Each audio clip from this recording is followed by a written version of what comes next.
नमस्कार। आज हम एक बहुत ही दिलचस्प मॉलिक्यूलर जासूसी की दुनिया में चल रहे हैं।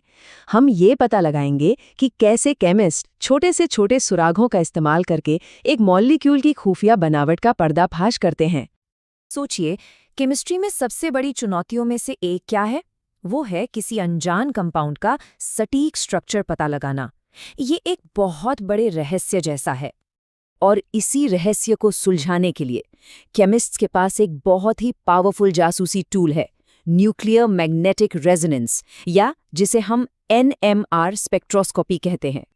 तो हमारी इस पड़ताल का रोडमैप क्या है? सबसे पहले हम NMR के पीछे के मूल सिद्धांत को समझेंगे, फिर न्यूक्लियस की स्पिन प्रॉपर्टी की बात करेंगे, उसके बाद जानेंगे कि केमिकल माहौल सिग्नल को कैसे बदलता है, शील्डिंग और डी-शील्डिंग के सुरागों को समझेंगे और आखिर में स्पेक्ट्रम के पैमाने को डिकोड करेंगे।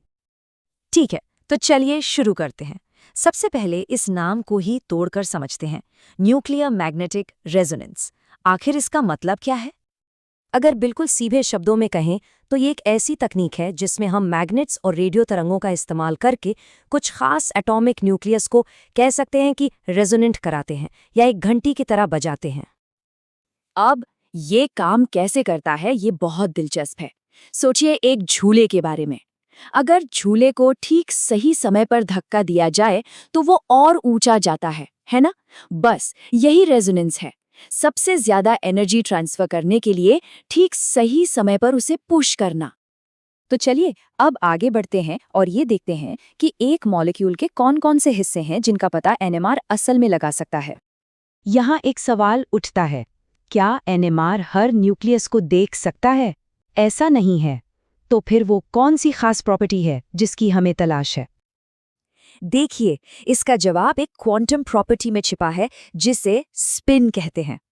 आप इसे ऐसे समझ सकते हैं कि कुछ न्यूक्लियस जैसे प्रोटॉन छोटे छोटे घूमते हुए मैग्नेट की तरह होते हैं, और जिन न्यूक्लियस का स्पिन 0 नहीं होता वही हमारे NMR एक्टिव सस्पेक्ट्स हैं, वही हमें रडार पर दिखेंगे। अब होता ये है कि जब हम इन घूमते हुए न्यूक्लियस को एक बहुत ही ताकतवर मैग्नेटिक फील्ड में रखते हैं तो वो या तो फील्ड की दिशा में अलाइन हो जाते हैं या फिर उसकी बिल्कुल उल्टी दिशा में। इससे दो अलग अलग एनर्जी लेवल बन जाते हैं। ठीक है, तो अब हम ये तो जान गए कि कौन से न्यूक्लियस दिखाई देंगे, लेकिन NMR की असली ताकत ये जानने में है कि वो मॉलिक्यूल में है कहाँ पर, उनकी लोकेशन क्या है। और यहीं पर केमिकल शिफ्ट का कॉन्सेप्ट आता है। ये स्पेक्ट्रम पर सिग्नल का एक खास पता या एड्रेस है जो हमें सीधे सीधे बताता है कि उस न्यूक्लियस के आसपास का माहौल कैसा है। जैसे इथेनॉल का मॉलिक्यूल ले लीजिए। इसमें 3 अलग अलग तरह के हाइड्रोजन ग्रुप्स हैं, CH3, CH2 और OH। क्योंकि इन तीनों का केमिकल माहौल अलग अलग है तो ये तीनों हमें 3 अलग अलग सिग्नल देंगे। और ये हमें अगले सवाल पर ले आता है, आखिर अलग अलग माहौल से अलग अलग सिग्नल क्यों मिलते हैं? इसके पीछे क्या वजह है?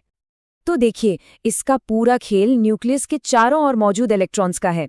जब किसी न्यूक्लियस के आसपास बहुत सारे इलेक्ट्रॉन्स होते हैं तो वो एक ढाल या शील्ड की तरह काम करते हैं। इसे ही शील्डिंग कहते हैं, और इसका सिग्नल स्पेक्ट्रम पर अप फील्ड यानी दाईं तरफ दिखता है। और इसके उलट जब इलेक्ट्रॉन्स कम होते हैं तो न्यूक्लियस ज्यादा खुला हुआ महसूस करता है। इसे डी शील्डिंग कहते हैं, और इसका सिग्नल डाउन फील्ड यानी बाईं तरफ चला जाता है। तो अब हमारे पास ये सारे सिग्नल तो हैं, लेकिन एक और समस्या है। हम एक ऐसा स्टैंडर्ड नक्शा कैसे बनाएं जिसे दुनिया भर के केमिस्ट्स एक ही तरह से पढ़ सकें? देखिए, दिक्कत यह है कि अलग अलग NMR मशीनें अलग अलग मैग्नेटिक फील्ड स्ट्रेंथ पर काम करती हैं। इसका मतलब सिग्नल्स की जो रॉ फ्रीक्वेंसी है वो मशीन के हिसाब से बदल जाएगी। तो फिर तुलना कैसे होगी? इसका हल बहुत ही शानदार है, एक रिलेटिव स्केल जिसे हम पार्ट्स पर मिलियन या PPM में नापते हैं। ये स्केल एक स्टैंडर्ड रेफरेंस कंपाउंड का इस्तेमाल करता है जिससे हमारा मेजरमेंट मशीन पर निर्भर नहीं रहता। और ये है रेफरेंस स्टैंडर्ड है टेट्रामिथाइलसिलेन या TMS। इसे क्यों चुना गया? क्योंकि इसके सभी 12 हाइड्रोजन बिल्कुल एक जैसे माहौल में हैं और बहुत ज़्यादा शील्डेड हैं। तो ये एक बहुत ही साफ सिंगल सिग्नल देता है जिसे हम ठीक 0 ppm पर सेट कर देते हैं। ये हमारे जासूसी नक्शे पर एक भरोसेमंद शुरुआती बिंदु की तरह है।